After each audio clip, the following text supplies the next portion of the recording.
क्या आपका बच्चा 5 साल से ऊपर है और अभी भी रात को बिस्तर गीला करता है? तो पेरेंट्स ये वीडियो आपके लिए है। आज हम जानेंगे इसके कारण और इसका ट्रीटमेंट।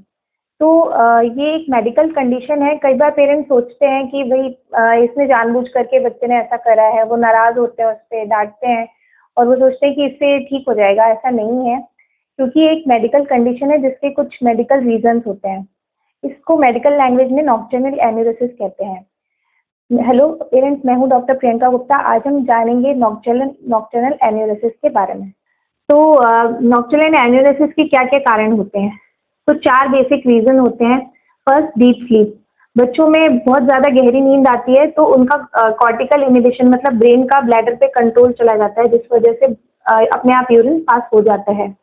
दूसरा, ब्लैडर की कैपेसिटी कम होना। अगर ब्लैडर की कैपेसिटी कम होगी तो यूरिन कम स्टोर होगा और वो जल्दी से निकल जाएगा।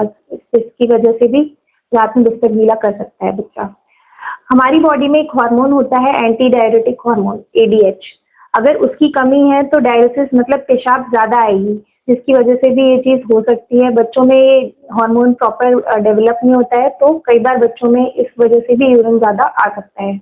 और चौथा मोस्ट इम्पॉर्टेंट कारण है कब्ज़ी, जो कि आजकल बच्चों में बहुत ज़्यादा बढ़ती जा रही है, कॉन्स्टिपेशन, जिसकी वजह से आंतों में फीकल मैटर लोडेड होता है, जिसकी वजह से पेशाब की थैली में से पेशाब पूरा खाली नहीं हो पाता और जिस वजह से वो बार-बार में निकलता रहता है और रात में इसी तरह से निकल जाता है। और यूरिन इन्फेक्शन की भी एक बहुत इम्पोर्टेंट कारण है। तो ये सारे कारण होते हैं नॉक्टर्नल एन्यूरिसिस के। अब हम आते हैं मैनेजमेंट पे कि अब उन्हें कैसे मैनेज करें। तो ज़्यादातर पेरेंट्स जो ओपीडी में आते हैं उन्हें हम कुछ सिंपल मेजर्स बताते हैं। ज़रूरी नहीं है हर बच्चे में हम दवाई दें, बहुत ही रेयर केसेस में हम मेडिसिन यूज़ करते हैं।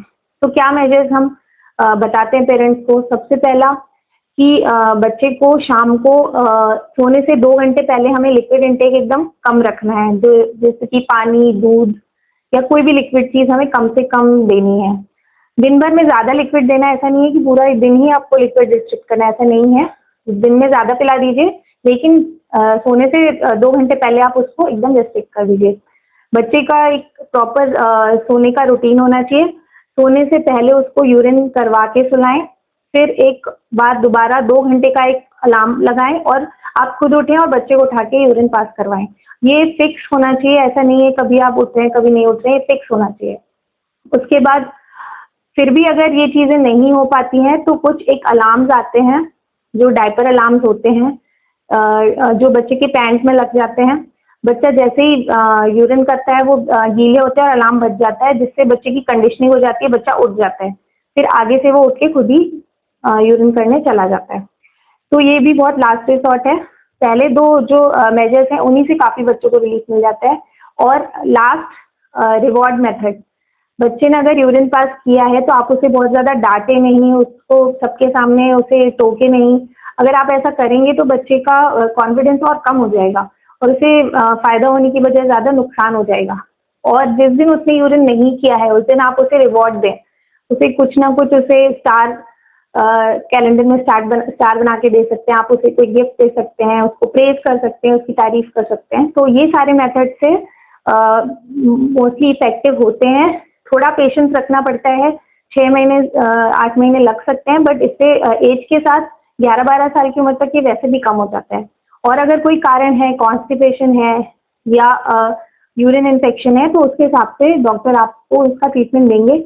तो अगर आप इस प्रॉब्लम से परेशान हैं तो प्लीज़ आप अपने पीडियाट्रिशियन से मिलें। Thank you.